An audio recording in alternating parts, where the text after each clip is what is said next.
Narito na guys ang ating chicken steak with adobo sa gata sauce. Ngayon, titikman na natin. Hey guys! Welcome to MasterChe! Today, gagawa tayo ng special adobo recipe. But before we start, please don't forget to like and subscribe.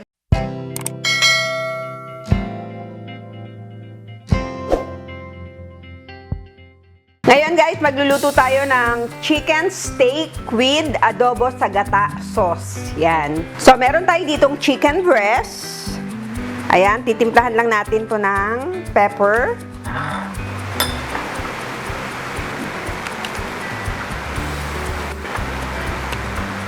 Lagyan natin ng pepper both sides. Yan, maglalagay din tayo ng Knorr seasoning.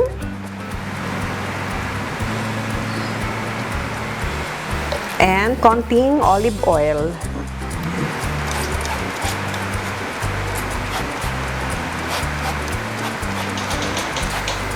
Yan, ngayon mamasa-masahihin lang natin. Yan, ngayon maglalagay lang tayo ng butter.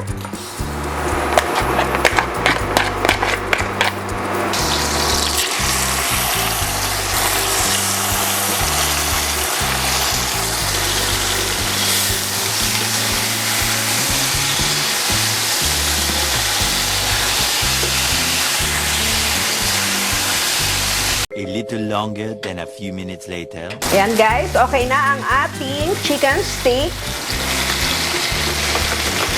Ito na natin kunin.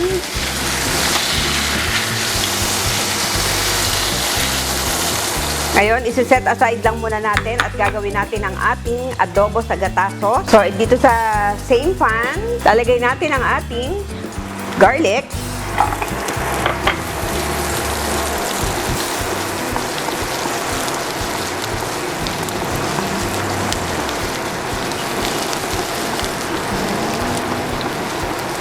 Ngayon, pwede na natin ilagay ang ating vinegar.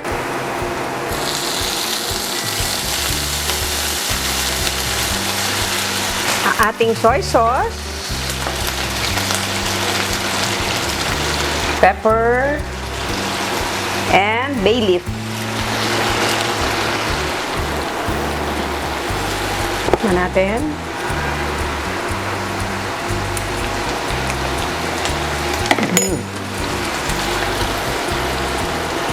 Ngayon, lalagay natin ang ating coconut milk.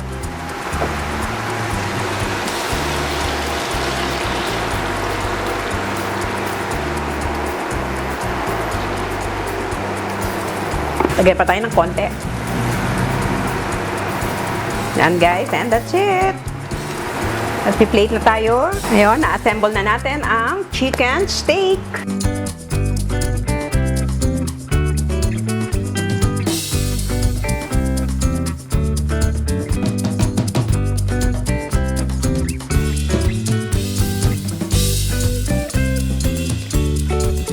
Narito na guys ang ating chicken steak with adobo sa gata sauce. Ngayon, titikman na natin. Ayan, sobrang bango guys dito sa aking kitchen. Siyempre, lalagyan natin ang ating sauce. At gumawa rin ako ng fries for our side dish. Diba?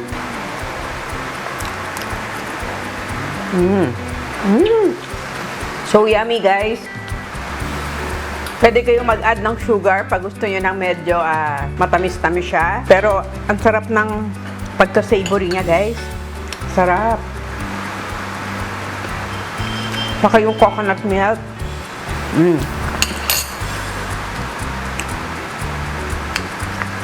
Pag ayaw ng fries, pwede rin yung i-partner dito ang mashed potato. And of course, pwede siya sa rice.